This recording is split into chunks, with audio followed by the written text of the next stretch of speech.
Yang jelas Nabi Isa itu berarti mereka bukan mengikut Nabi Isa karena tidak mengikuti syariat dari Nabi. Jadi al-hasil semua syariat yang pernah diturunkan kepada para nabi dan rasul dalam hal beribadah pasti ada sujud.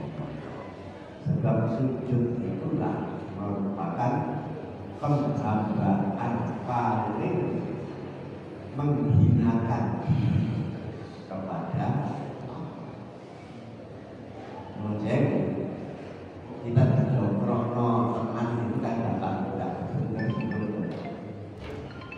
angkel ya tidak. Tapi kalau yang dibeli oh bisa panik dulu karena mahkota kita itu. Di saat kita menghambakan diri yang paling tinggi itulah ini disejajarkan dengan tanah.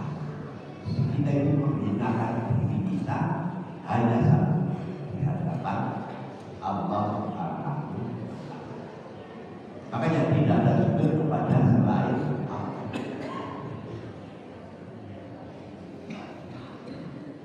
Mu'adz bin Jabal itu sangat ibunya kepada Rasulullah karena beliau ini diutus sebagai nabi mulia. Biasanya buat dibuatkan apa? Saking ibunya mau mencium Rasulullah juga berani, maka Mu'adz itu sujud di hadapan Rasulullah. Disitulah Rasulullah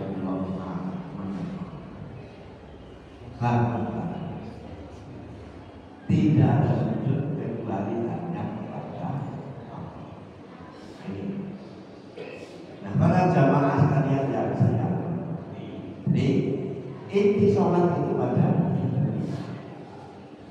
dan sujud kita itu nanti yang akan memberi tanda pada wajah kita bahwa ini pernah dibuat sujud. Itulah merupakan salah satu bagian yang menyelamatkan kita dari neraka karena sudah menghambakan diri kepadanya. Nah, ada beberapa macam sujud, di antaranya asing bagi kita, artinya sangat jarang dilakukan oleh umat Islam. Sujud apa? Sujud tilawah, sujud ketika mendengar atau ketika membaca ayat-ayat saja. Nah, mari kita bicarakan ada beberapa sujud yang diajarkan oleh Rasulullah SAW. Yang pertama, ya sujud dalam sholat. Kita sudah biasa melaksanakan. Kemudian yang kedua ada sujud namanya sujud syukur. Sujud karena mensyukuri nikmat Allah. Nikmat yang kita dianjurkan untuk sujud syukur itu yaitu karena kita mendapatkan anugerah, maka itu kita sujud syukur. Yang kedua karena kita terhindar dari bahaya, maka kita sujud. Contohnya, ujuk-ujuk ada orang kasih uang 10 juta, saya rezeki nomor sujud. Bahwa uang itu sebenarnya dari Allah, hanya lewat orang yang memberikan itu. Atau yang kedua terhindar dari bahaya. Kita naik bis, tahu selamat dari kecelakaan, namanya terhindar dari bahaya. Ini kita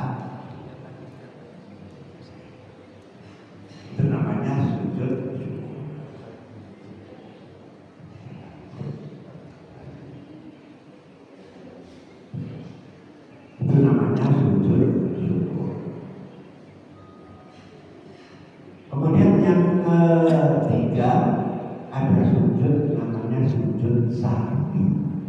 Sahwi itu artinya lupa. Kita lupa bilangan rakaat kita. Maka kita yakini apa yang menurut kita benar. Dan setelah salam atau sebelum salam kita sujud. Sujud itu namanya sujud sahwi. Dan yang terakhir itu namanya sujud tilawah, yaitu sujud ketika mendengar orang membaca ayat sajadah atau kita sendiri membaca ayat sajadah.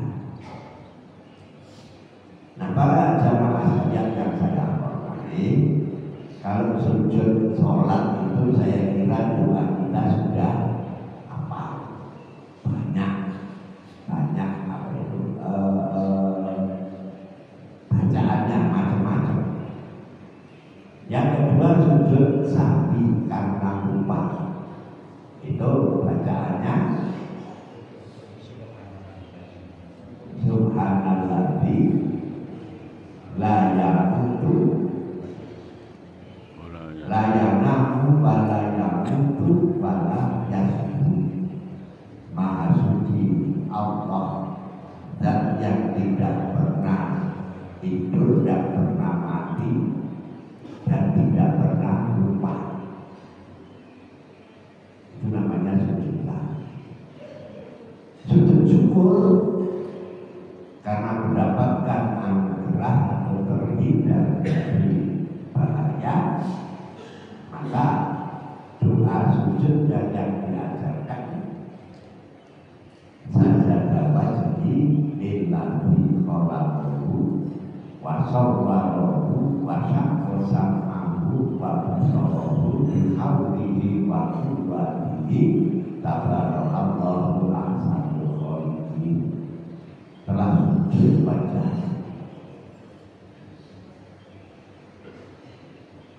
kepada Zat yang menciptakannya, membagi telinga berbicara.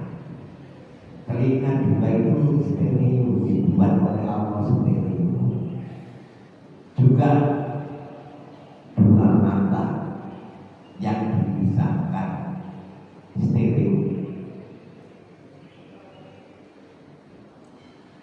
Bihaulihi wa quwwatihi, diciptakan ini dengan daya dan kekuatan Allah. Maha berkah Allah. Sebaik-baik penciptaan adalah apa yang diciptakan oleh Allah. Nah, para jamaah sekalian yang saya hormati, sekarang saya ingin menggarisbawahi yang terakhir ini saja. Sujud tilawah. Sujud tilawah ini tradisi pada zaman Rasulullah. Sekarang tidak menjadi tradisi lagi karena umat Islam banyak yang tidak mengamalkannya. Kenapa kok tidak mengamalkannya? Karena jarang membaca Al-Quran, sehingga lewat ayat-ayat sajadah biasa-biasa saja. Dalam Quran itu ada 15 ayat sajadah. Yang pertama ada di akhir surat Al-A'raf. Yang kedua di tengah-tengah surat An-Nahl. Ketiga di akhir surat Al-Isra. Keempat di tengah-tengah surat Maryam. Kelima di surat apa itu? Furqan. Keenam ada di surat An-Naml. 7 di surat setelah An-Naml, surat Shad, kemudian surat An-Najm, kemudian surat Al-Hajj. Al-Hajj itu ada 2, berarti 10. Kemudian setelah An-Najm, juz amma itu ada 2, Insyirah sama Al-Alaq. Kemudian lagi surat Fussilat. Kemudian lagi surat apa itu? Pokoknya ada 5. Dari sini saya ingin mempraktekkan supaya tradisi ini kembali lagi kita laksanakan. Salah satu tradisi kita itu, budaya kita itu jaranan, diopeni. Tapi ada tradisi sujud tilawah ini malah berlateno. Nah ini menurut saya kok tidak benar. Oleh karena itu saya ingin mempraktekkan, mudah-mudahan ini nanti menjadi amalan kita setelah kita tahu apa itu sujud tilawah.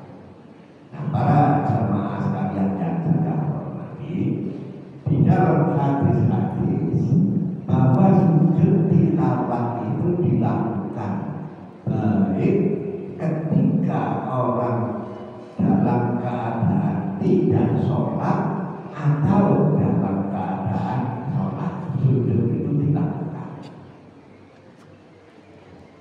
Misalnya saya membaca ayat kok lewat ayat 1. Misalnya surat Fussilat, wa min ayatihi al-lailu wan-naharu wasyamsu wal-qamar la tasjudu lisyamsi wala lil-qamar wasjudu lillahi alladzi khalaqahunna in kuntum iyyahu ta'budun fa in istakbaru falladzina 'inda rabbika yusabbihuna lahu bil-laili wan-nahari wa hum la yas'amun. Itu ada gambar masjid. Maka ketika kita membaca ayat itu, Rasulullah mengajarkan kita itu untuk sujud. Jadi wa hum la yas'amun, langsung Allahu Akbar.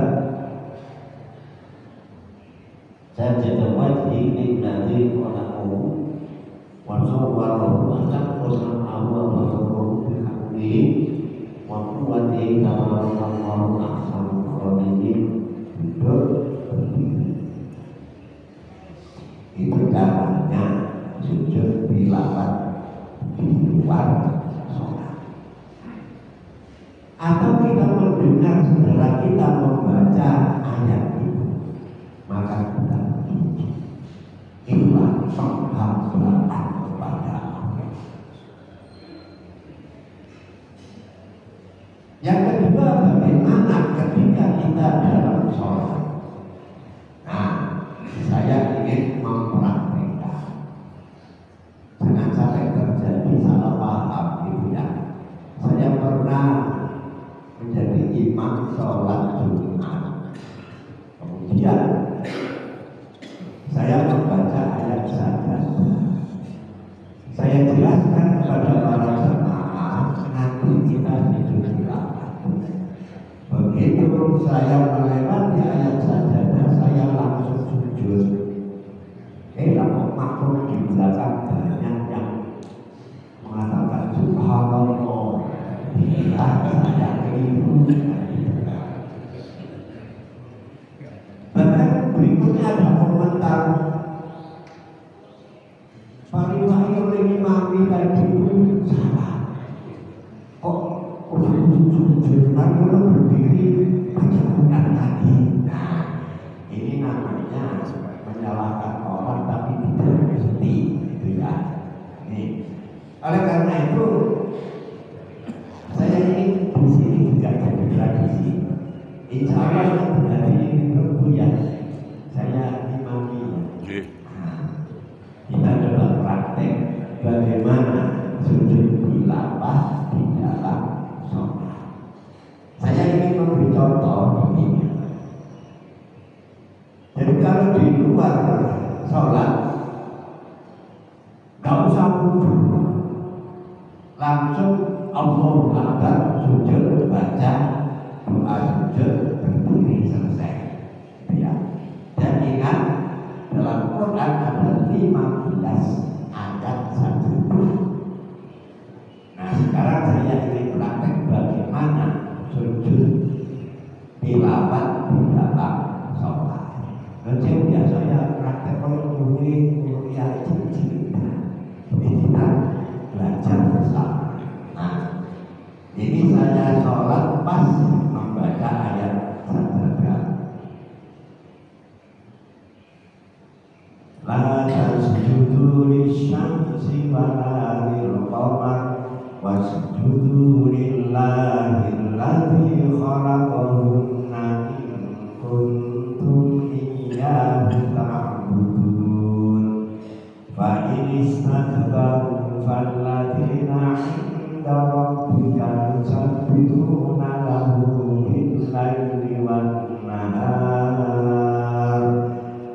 yusabbihuna lahu bil-laili wan-nahari wa hum la yas'amun.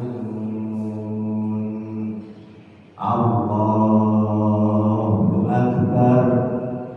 Sajada wajhi alladzi khalaqahu wa sawwarahu wa syaqqa sam'ahu wa basarahu bil ardi wa qad tabarakallahu ahsanul khaliqin. Allahu Akbar.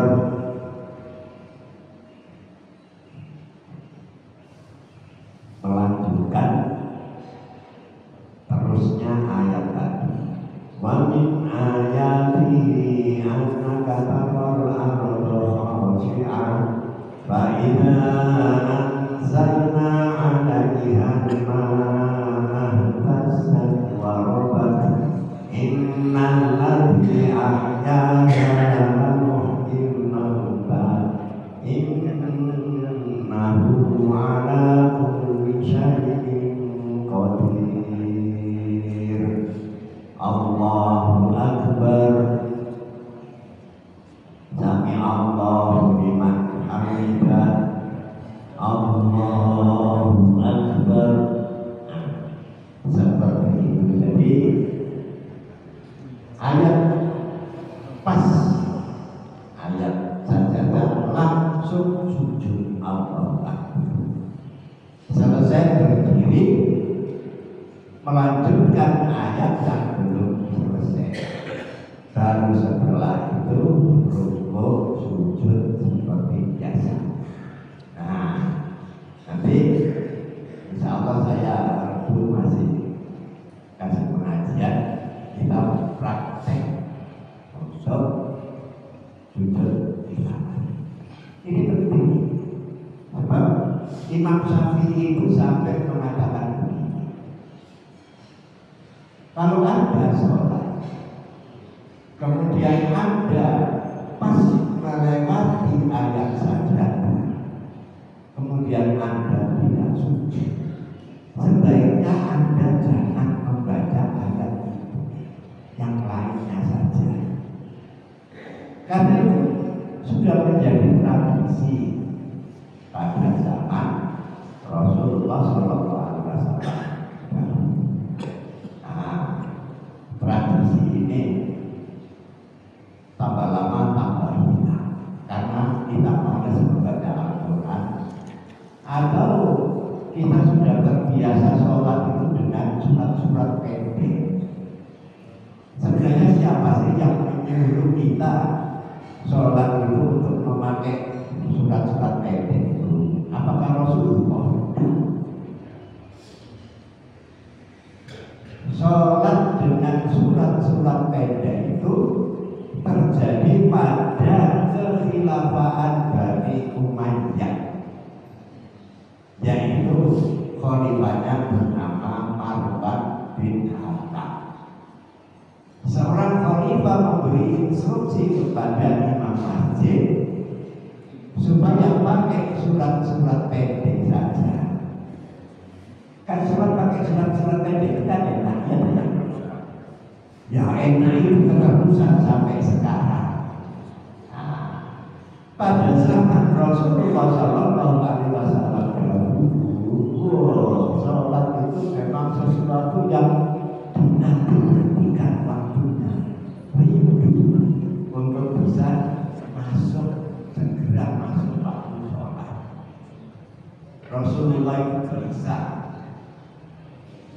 kalau Bilal belum datang untuk menjadi muadzin, begitu Bilal datang pada teriak beliau itu tanpa senang azan sholat.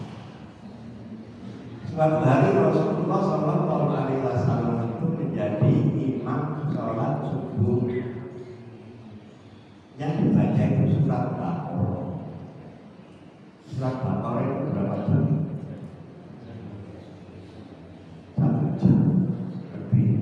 Itu surat Baqarah. Sampai matahari hampir terbit.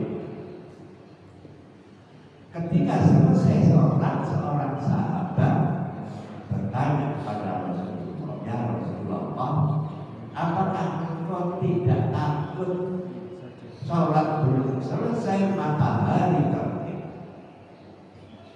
Apa jawab Rasulullah? Inna Qur'an fajri kana masuda. Sesungguhnya sholat subuh itu adalah sholat yang disaksikan. Loh, apakah maghrib, isya, zuhur, asar itu tidak disaksikan? Tentu saja semua sholat itu disaksikan. Tapi khusus subuh ini saksinya itu dua, yaitu malaikat malam dan malaikat siang. Sifatnya ini terjadi pada waktu. Maka ketika sholat subuh itu dilakukan dengan pelan-pelan, malaikat malam masih menyaksikan, malaikat siang pun menyaksikan. Itulah yang disebut dalam Al-Quran, Inna Qur'ana fajri kana masuda. Sesungguhnya sholat subuh itu sholat yang disaksikan. Nah, kalau subuhnya jam 7, malaikat malam dan kemana yang gak bisa. Yang tahu cuma malaikat siang. Nah, makanya kita usahakan jamaah ini luar biasa. Jadi iman itu ada di sholat subuh ini, jamaah. Kualitas iman seseorang ada di sholat subuh berjamaah. Nah, ini yang perlu kita perhatikan. Jadi itulah para jamaah sekalian mengenai sujud, maka itu dari sujud rohani. Mari kita perhatikan. Nah, sekarang berikutnya dalam Al-Quran tadi saya katakan ada 15. Loh, sujud kok ada di dalam ayat-ayat itu?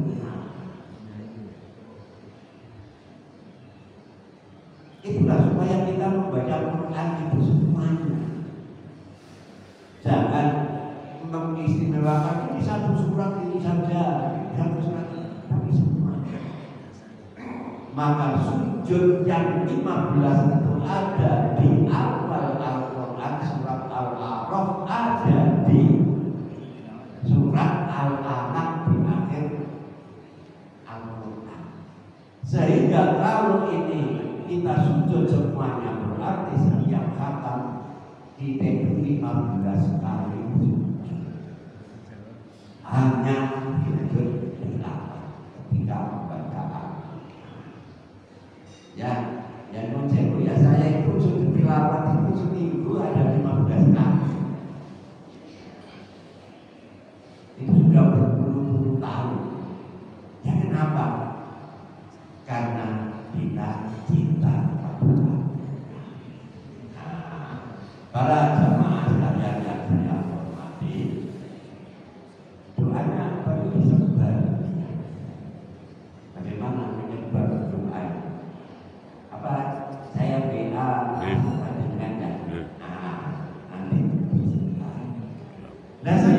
menghafal doanya. Doa itu tidak begitu penting, yang penting itu sujudnya. Merendahkan diri kita, menghambakan diri kita di hadapan Allah itu. Doa bisa pakai yang lain, misalnya subhanallah ya Allah, subhanallah ya Allah, subhanallah ya Allah, silakan. Doa apa saja silakan, tapi doa yang dianjurkan oleh Rasulullah itu tidak mutlak. Yang saya baca tadi saja dapat ini tadi orang bersujud wajahmu di hadapan Allah yang menciptakan. Itu kan kalau kita hayati luar biasa penghambaan kita terhadap Allah Subhanahu wa Ta'ala. Nah, para jamaah sekalian yang saya hormati, jadi nanti insyaallah saya share ke akhir yang disebarkan pada jamaah. Mari kita biasakan sujud tilawa. Kemudian lagi apa itu? Saya lupa lagi. Jadi intinya tadi ya, sujud penghambaan paling tinggi pada Allah. Ada beberapa hadis yang apa itu menceritakan tentang sujud, menceritakan tentang cahaya kita di akhirat. Kan Rasulullah itu pernah mengatakan, saya akan mencari umatku sampai semuanya masuk ke dalam surga. Ada sahabat yang bertanya, ya Rasulullah, umat panjenengan itu jutaan, bagaimana engkau mengetahui ini umatmu atau tidak? Rasulullah menjawab, umatmu pasti ada tanda. Tanda yang pertama tanda sujud. Jadi sujud itu membuat kita itu percaya. Yang kedua tanda orang itu terbiasa berwudu dengan baik. Aksi wudu itu Rasulullah pernah menyuruh sahabatnya perbaiki wudu kamu. Jadi wudu itu bukan sekedar basuh muka, tangan, kepala dan kaki, bukan sekedar. Ada maksud di dalam. Wudu itu ibadah, dan setiap gerakan kita itu dalam hati kita mohon kepada Allah.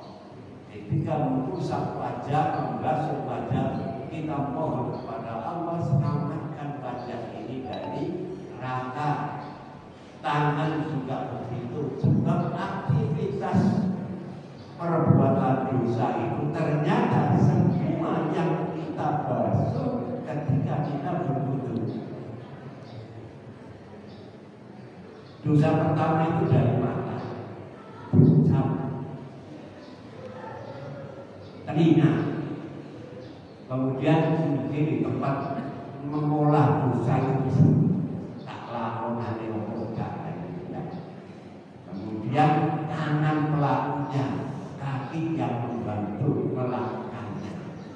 Para jamaah sekalian yang saya hormati, maka Rasulullah mengatakan wudu kita itu tetesan airnya itulah melakukan dosa-dosa yang pernah kita lakukan. Nah, itu asarul wudu, bekas wudu, dan asar sujud, bekas sujud, itulah yang akan membedakan umat Muhammad dengan yang bukan umat Muhammad. Waktu itu sahabat memberikan gambaran kepada Rasulullah, engkau melihat jutaan kuda hitam, engkau bisa mengenal satu persatu. Maka Rasulullah SAW menjawab, mudah sekali untuk umat atau mencari umat cahaya. Umatku pasti bercahaya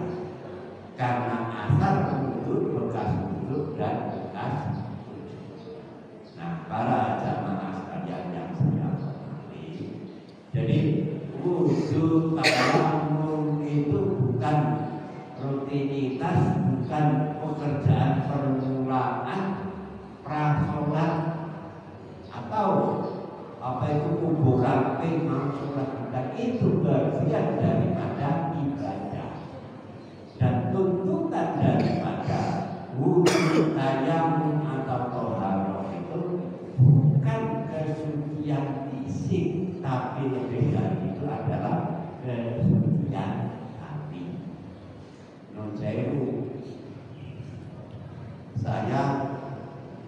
betul itu yang salah itu kenalpot saya atau wajah saya.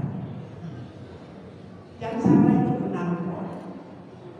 Tapi yang diperintah untuk membasuh itu wajah, tangan, kepala, kaki.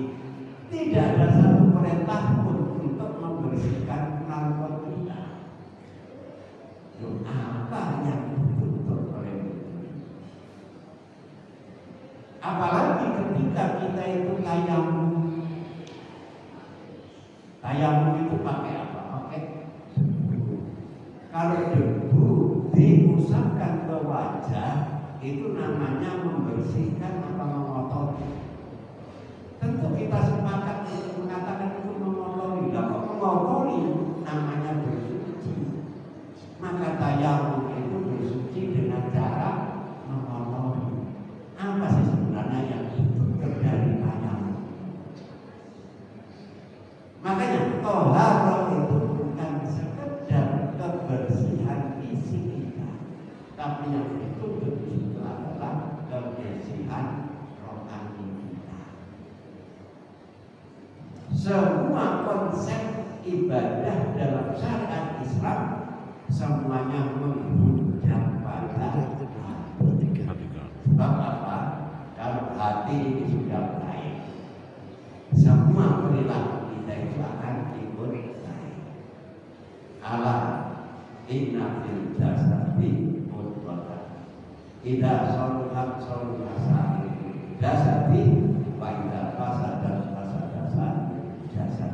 Allah wa yaqul inna bahwa pada diri manusia itu terdapat segumpal darah.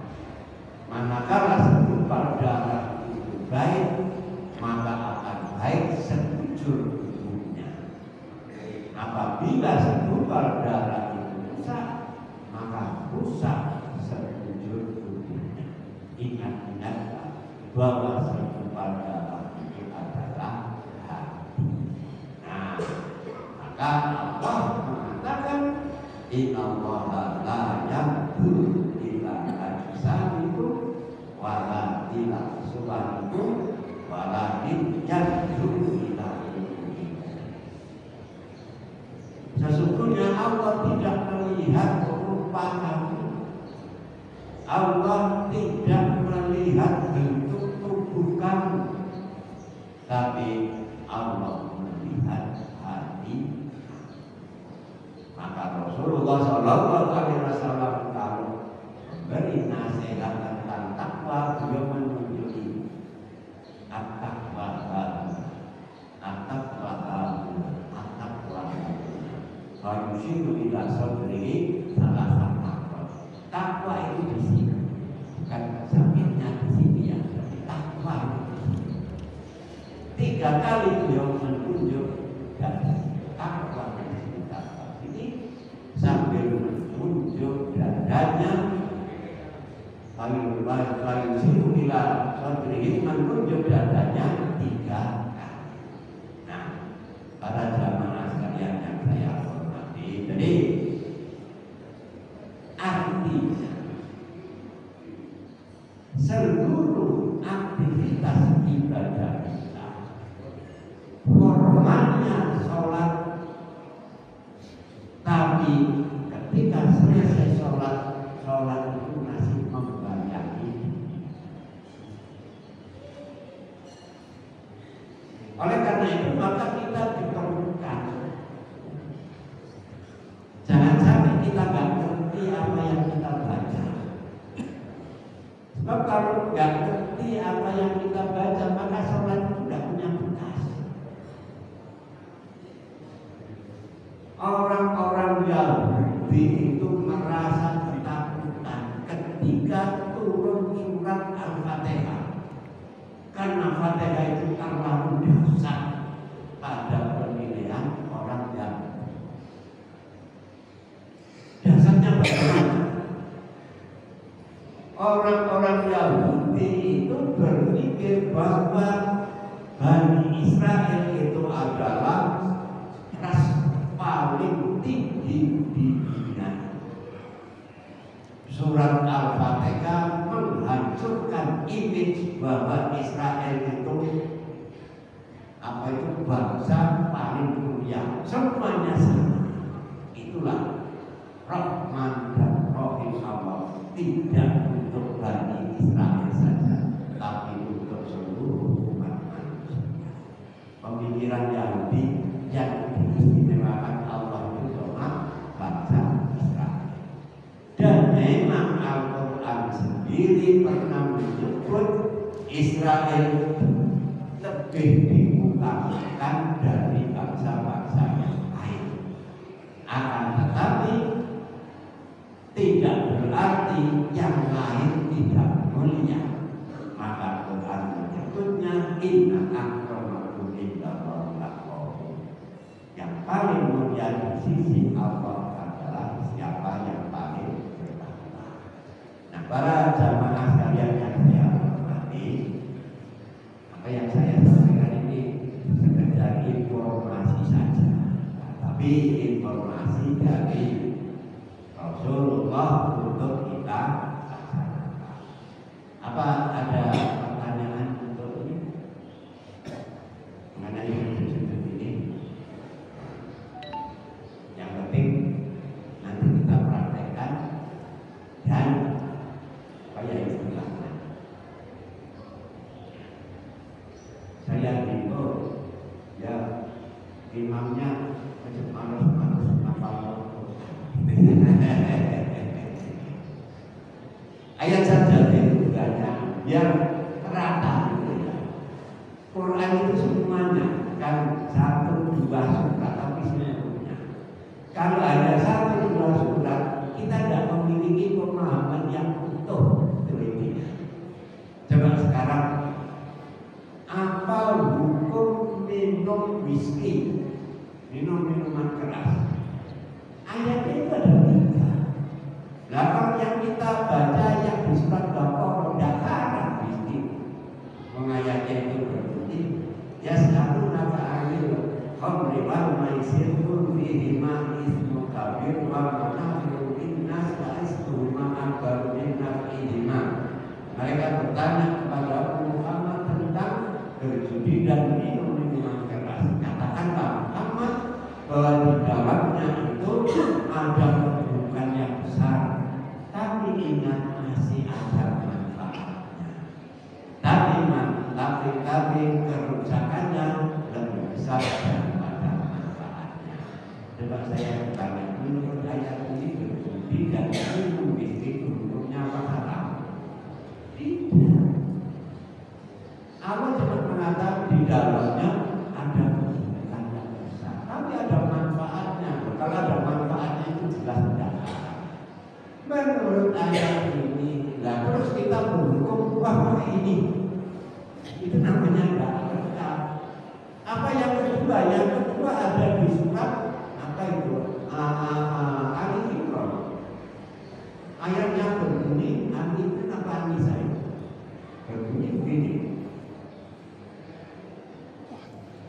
La taqrabu sholata wa antum sukara hatta ta'lamu ma taqulun. Kamu jangan mendekati sholat sedangkan kamu mabuk sampai kamu paham apa yang kamu ucapkan. Ini minuman keras haram apa enggak menurut Anda? Haram kalau mau sholat. Kalau sudah selesai sholat tidak haram kan itu kan? Karena apa? Jangan sholat ketika mabuk. Nah, maka ayat yang terakhir ada di surat Maidah. Yas'alunaka 'anil innamal khamru wal maisiru wal ansabu wal azlamu rijsun min amali syaitan fajtanibuhu la'alakum turhamun. Sesungguhnya berjudi, minum minuman keras, membeli nasib dengan anak panah, menyembah berhala, semuanya itu perbuatan keji. Tinggalkan. Kalau sudah tinggalkan, maka hukumnya menjadi haram. Ini ada pada ayat yang ini.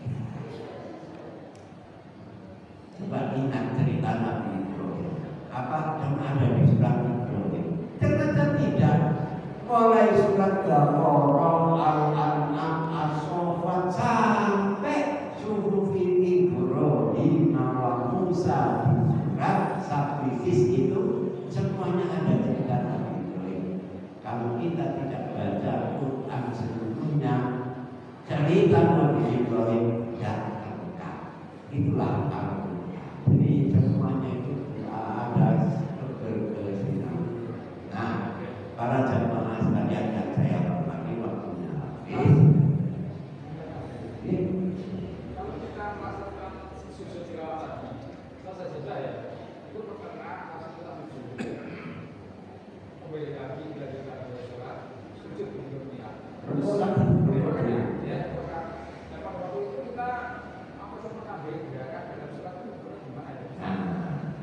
Ini ada pertanyaan yang apakah itu tidak menambah rukun dalam sholat?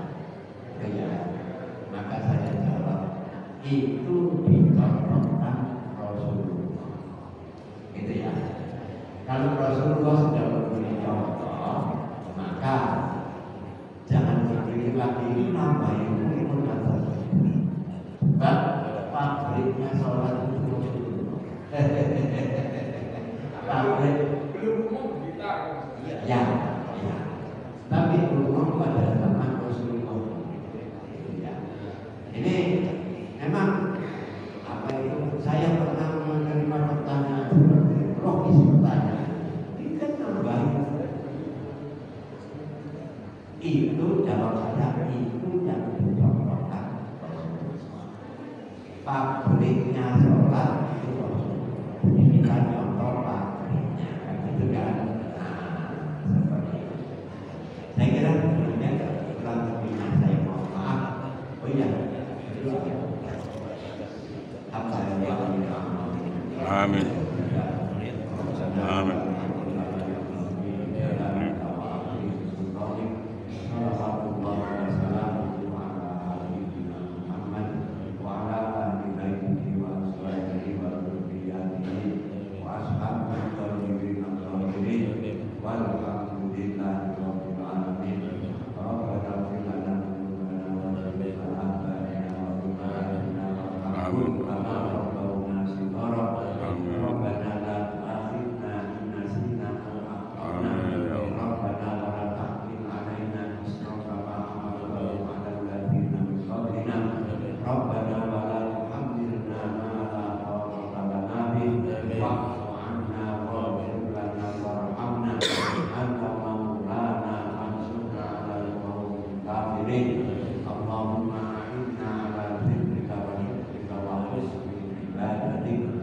Rabbi al-sidni an